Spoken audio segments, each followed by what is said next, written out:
afternoon. Welcome to Monday, January 28th. I'm Brian Vines, and this is Brooklyn Storms Back Live Daily, the daily show that we do Monday through Friday from the 12 to 12:30 half hour, bringing you some updates about things that have developed day by day as we make our way through the recovery after the Superstorm Sandy that, of course, hit Brooklyn a few months ago. We still continue to get news and updates about the redevelopment and rebuilding of Brooklyn, and we're doing a balancing act of letting you know other things that are pertinent to what's happening in the Borough every day, and just making sure that we keep our minds on the forward development of our borough after the horrible tragedy that happened here with that storm. So we've got some updates for you today pertaining to the storm, as well as some other things that are affecting the borough as we move forward. But just wanted to, before we get to that, remind you that we're of course here every day, Monday through Friday from 12 until 12:30.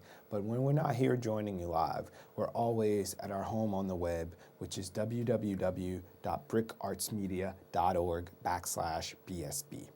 This is the Brooklyn Storms Back blog, and we are always aggregating your comments and tweets and Facebook likes and comments, and just really keeping a dialogue going here for Brooklyn and Brooklynites and those who are concerned with Brooklyn and Brooklynites around the world. You know, Brooklyn has a far-reaching appeal, and the people of Brooklyn are the reason why. And this is a forum for the people of Brooklyn to meet each other where they live.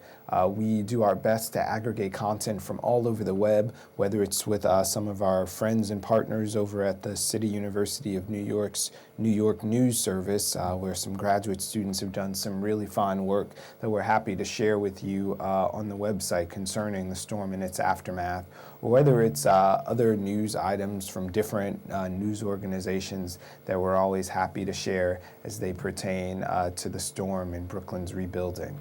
But this model only works as much as you work with us, so we really appreciate all of the attention that you've given us in the tweets and your emails, and just being in touch and letting us know what direction you'd like to see the storm coverage go in, and just what you're concerned with here in Brooklyn as we move forward. So thanks for being great partners in that with us, and just wanted to share that information again with you at our home on the web, brickartsmedia.org/BSB, or if you're out there in the Twitterverse, you can always get in touch with us on our Twitter handle, which is @BKIndependentTV, or you can throw a hashtag on and always contact us with anything that you see or want to talk about relating to the storm and moving forward. The hashtag is BKStormsBack, just as you're watching Brooklyn Storms Back. So throw that hashtag on and it'll get to us at BKStormsBack. You can always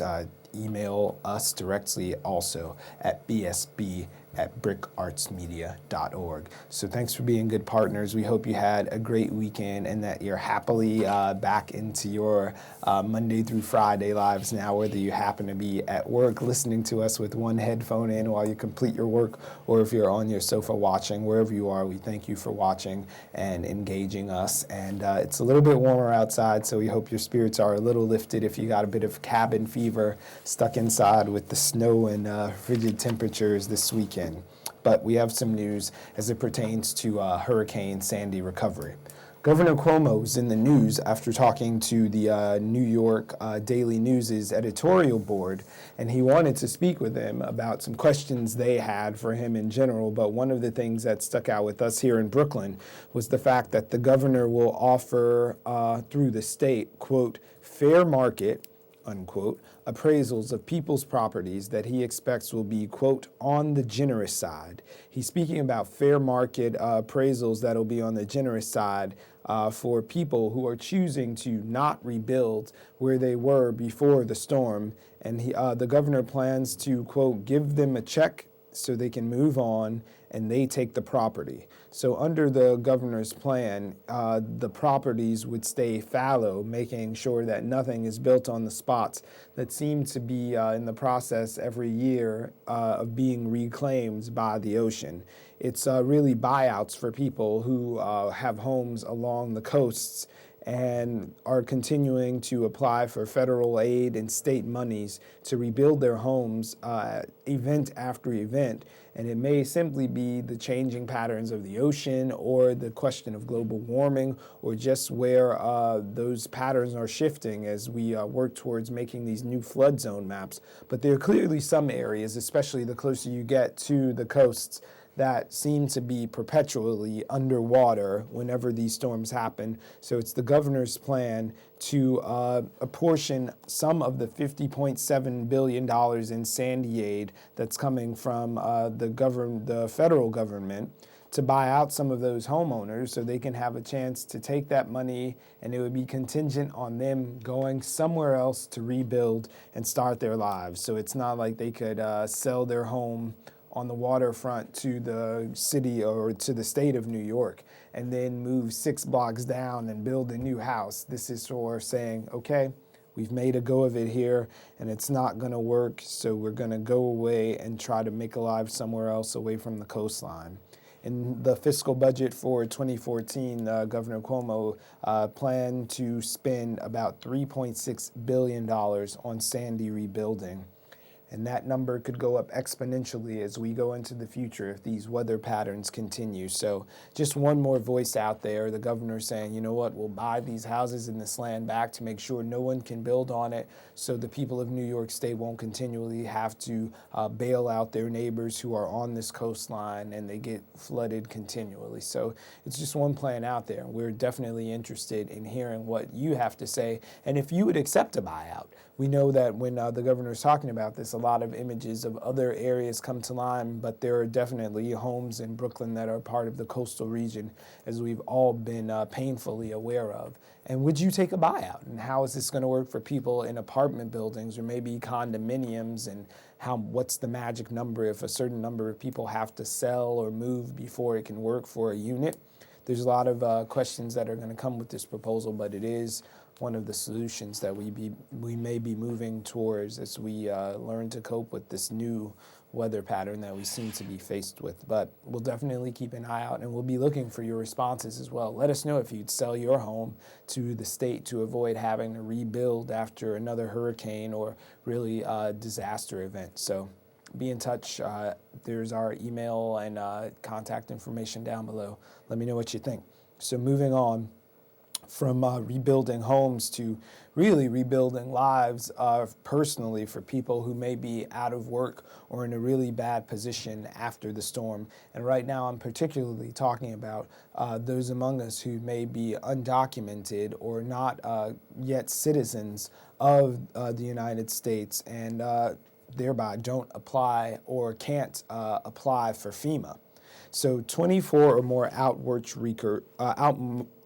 workers from the New York City have been deployed. There are 24 workers that have been deployed to canvas areas in Brooklyn, Queens, and on Staten Island as well, assessing the recovery situation for those 6,000 or so estimated households who are not eligible for FEMA or haven't applied for FEMA because of their immigration status here. So this effort is being funded by the Mayor's Fund for the Mayor's Fund to Advance New York. And the Commissioner of Immigrant Affairs, Fatima Sharma, has made this a particular strain for her in her office, reaching out to communities who have a large number of non-documented residents here in New York City because they speak different languages or may not be as proficient in English, to find out some of the opportunities that there are to get assistance from the federal government or even the state government to deal with moving forward after the storm. So the immigrant impacted communities, we definitely happen to have a large number of, we're fortunate enough to have a large number of immigrant communities in New York City, and they all fall along the spectrum from being freshly in America to being citizens, and there are a lot of people in between. But the commissioner's office there wants you to know that there are some avenues that people who do not yet have full citizenship can pursue in order to help them to find work or food or some kind of funds to make it through after the storm. they're really stressed for people who've not applied for federal disaster assistance to do so before that new February 27th deadline that we've been sharing with you.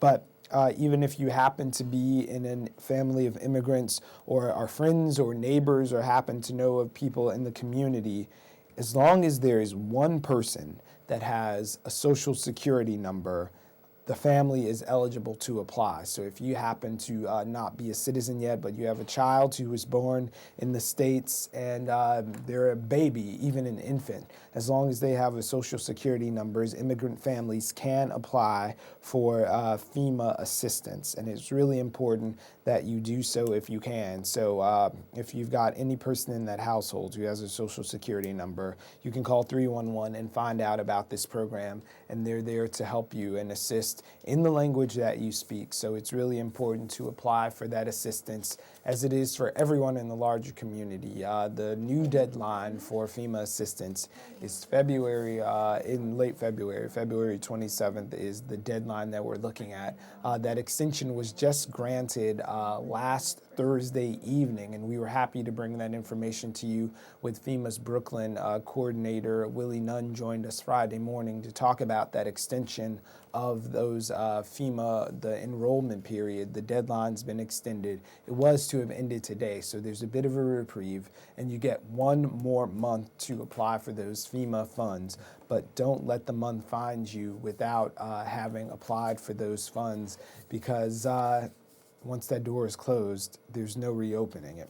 So please take some time today, visit one of the several resource centers that have been set up across the Bureau, or call 311 or visit FEMA.org and get in line to apply for that FEMA assistance, because the clock is ticking. You've gotten a bit of a reprieve, but it's definitely time, if you have not done so yet, to apply.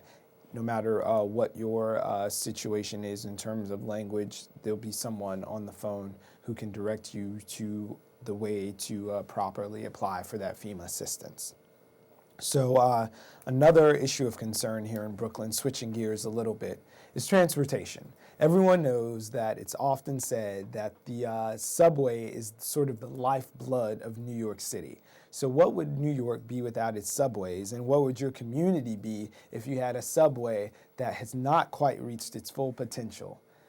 Such is the case with the ghost train. Those who know the G train is the only line that actually doesn't connect a borough to Manhattan. It's the line that connects Brooklyn to Queens, and it's a little snake of a train that is known and loved by the people who ride it, but it could definitely use some improvement.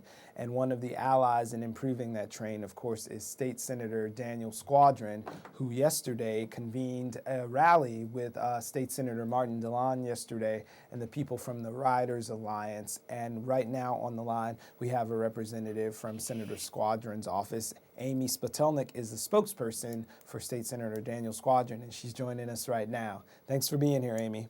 Thanks for having me, Brian. So what happened yesterday at 1 o'clock at Metro and Union? So yesterday afternoon, Senator Squadron, Senator DeLon, dozens of riders from the Riders Alliance, G-Train riders, a number of our allies in government came out to rally for a better G-Train. And as you said, the G-Train is notorious throughout Brooklyn and Queens as the ghost train riders feel like they just don't have the type of reliable service they need and deserve on the G. And so together we rallied in support of a better train, and Senators Squadron and DeLon called on the MTA to undertake a full line review of the G to see what kinds of improvements can be made. So, Amy, what's involved in a full line review? I know this is something that's been sort of pioneering from your office and really holding the MTA to a higher standard and looking at specific trains. So what does a full line review entail? Exactly. So in recent years, Senator Squadron has worked with the MTA to create this full line review process. In 2009, we had the MTA do a full line review of the F train, and that resulted in more frequent on-time trains and newer and cleaner subway cars. In 2011, we asked the MTA to undertake a full line review of the L, and last summer, as a result of that review, they added new trains to increase service both during the morning rush and over weekends where ridership has really skyrocketed as communities have grown. And now, looking at the fact that communities around the G in both Brooklyn and Queens, residentially, in terms of businesses, in every way, these communities are growing. And we're asking the MTA to take a soup-to-nuts look at what's going on in terms of ridership, what days and times are the most crowded, are there stops that are particularly more crowded, what, for instance, can they be doing to help ease the ride for riders, and that could be anything from increased frequency of the train to improving communications with the riders, both before they get into the station and particularly once they're underground and there's, for instance, a service disruption, or even looking at things like free out-of-system transfers to make sure that the G train is much more integrated in the network of the entire subway system, so that riders who are coming from a station, from an area only serviced by the G, can easily transfer into a train that gets them where they need to go. Without having the burden of another swipe or another 225 just to complete their trip. Exactly. And there are a few places along the line, for instance, the Broadway G stop to Hughes or Lorimer, or the Fulton G stop to the Atlantic Avenue Barclay Center stop, where it would only be, right now it's only about a block or two to actually transfer between the lines, but it's not free. And making that a free transfer would really ease the burden on a ton of riders. Yeah, which is kind of ironic because of the sort of transit train to bus transfer. So if you were to get off the G for, say, at Fulton Street and walk the 2 blocks to Atlantic Avenue, you could catch a bus there and continue on your trip for that same swipe and get a transfer. But if you needed to go downstairs and connect at Brooklyn's transportation hub, it'd be another $225. Exactly, and these are the types of things that riders have been calling for. We've been hearing for years about the G train as, like you said, the ghost train. And Riders Alliance, which is a new organization, just started petitioning and holding meetings and really hearing from folks on these issues. And these issues in particular are what come up again and again in terms of what would make life easier for so many riders. So how can we get in touch with the senator and let him know that we support him in this endeavor, or say, thanks, or this is really the problem with the G? Sure. So go to our website. Our website is just squadron.nysenate.gov. Okay. Sign up on our email list. We'll keep you in the loop on what's going on. Contact our office. Get involved with Riders Alliance. Their website is just ridersny.org. And just make your voice heard, whether it's through your elected official, through an advocacy organization like Riders Alliance, and even through contacting the MTA directly. The MTA needs to know that riders are really clamoring for these sorts of improvements. There are cost-effective ways to do so, and Senator Squadron, the Riders Alliance, all of our colleagues who were out there yesterday are ready and willing to work with the MTA to make these changes. Well, thank you so much for joining us, Amy. We'll definitely be sending the Senator Squadron a thank you and letting him know we support these efforts to get the G in order for the people of Brooklyn. We really appreciate you joining us this afternoon. Thank you so much for having me, Brian. Right. Have a great day. So there you hear, the G is a vital link for a lot of people in Brooklyn who aren't serviced by a lot of other transportation alternatives. It's the only train that only goes exclusively between Brooklyn and Queens. And it also happens to be a train that's a pretty major link that serves a lot of the larger properties of NYCHA. I happen to know that at the at the G train stop at Flushing Avenue and also at Myrtle Willoughby, sort of border the Marcy houses there, where thousands of people live and depend on G train service to go about the course of their days. And it's a vital link for bringing those communities to all of the places that they need to go to on any given day. And we also, we were glad that we just spoke to Amy, and she mentioned that their partners in this project, along with Senator Squadron and DeLon, have happened to be a new organization that has made it their sole mission to improve the conditions and services for New York City transit users. And I'm really happy to be joined right now by Rebecca Bailin, who's a senior organizer at the Riders Alliance. Thanks for getting on with us today, Rebecca. Of course, thank you.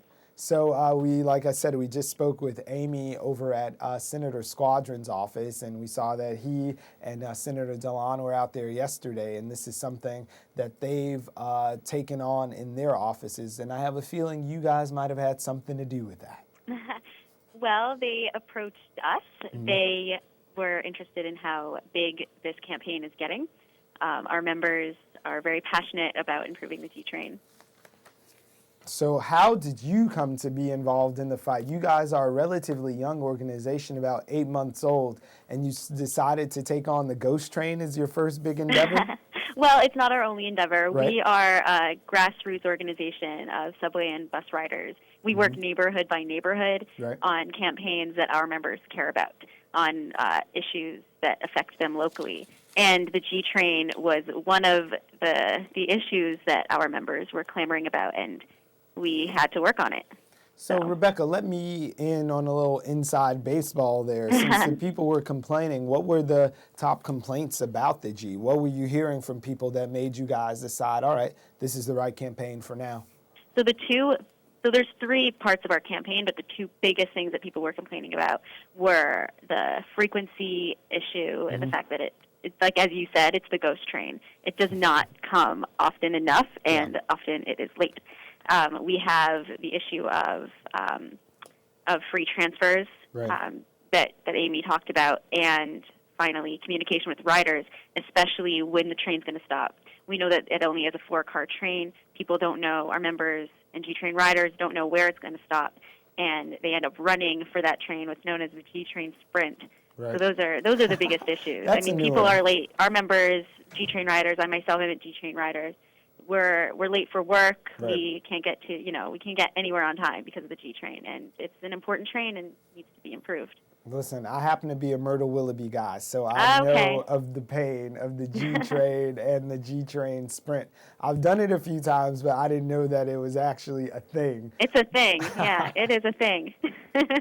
Well, the G-Train is the reason that I have a bike right now, so I usually ride my bike to work most days. So thanks to the G-Train for keeping me fit, because I've heard that one. Yeah. But moving forward, looking at some of those proposals, I was talking just a second ago about the constituencies that the G-Train serves, and we've seen a lot of growth along the L train, and the MTA has taken appropriate steps on building capacity on the L and making sure all of those riders are taken care of, and the G connects with the L, but it's like the G is sort of fallen off the radar, and all the love has gone to the L train. Yeah. Absolutely. We believe that if the MTA looks into it, they'll notice a similar, a great amount of growth along that area that will justify improving the G-Train.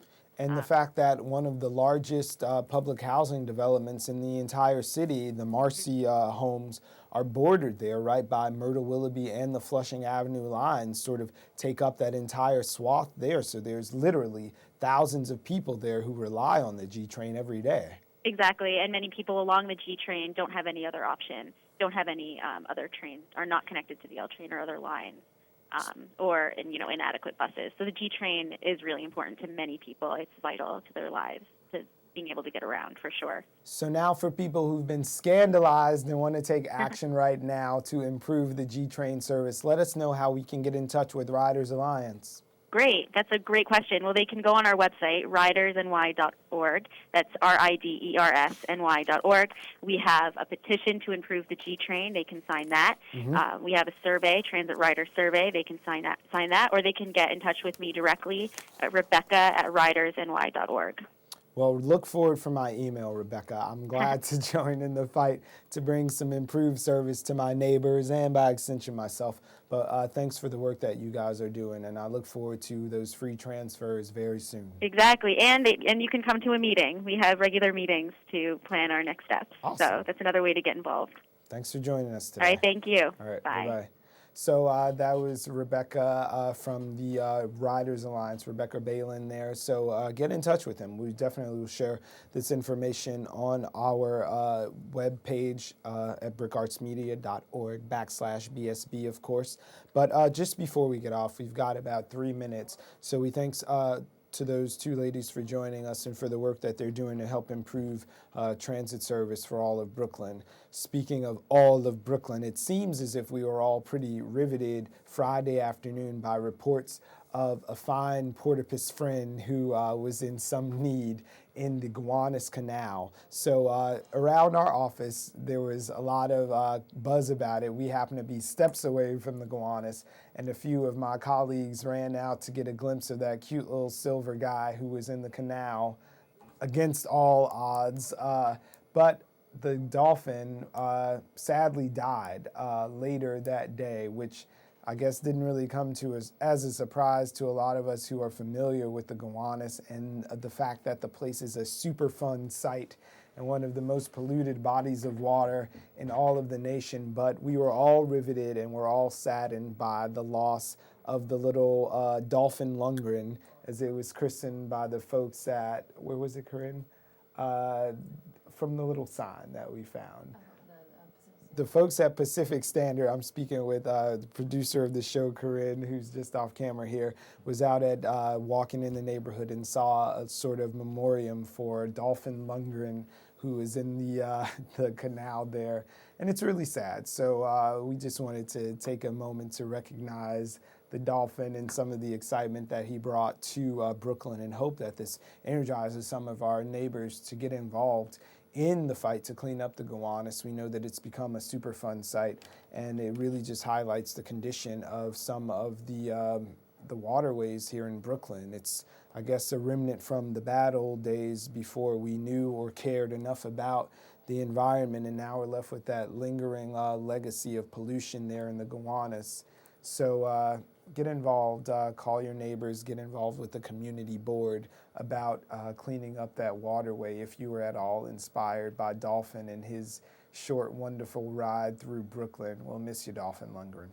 But on a more serious note, today also happens to be the anniversary of one of those pivotal moments in American history right now. One of those, I guess it was, for me personally, the first of those before and after moments where everyone talks about, they remembers where they were when they first heard the Beatles, if you happen to be 100 years old, or when the president was assassinated. But the Challenger was in 1986, 27 years ago today, and I was in, I think, second grade, and we all went into one classroom that had a TV, and we were all watching that 72-second flight that ended, of course, in tragedy when the Challenger blew up on live TV in front of all of these kids, and we were all watching that, and it really was one of those before and after moments. And I remember sitting in Mrs. Meyer's class when we were all, they rolled the TV in and we watched that thing because Christy McCullough was on board and she was going to be our teacher in outer space. And sadly, that flight never did end successfully, but it definitely changed the course of some lives in the federal space program. So we just want to give a moment of remembrance to the lives that were lost on this day, January 28th in 1986, and thank them for their service. There it is. And we thank you for watching and hope you have a great day. And we hope you join us tomorrow. So have a great day, and we'll see you then. Bye now.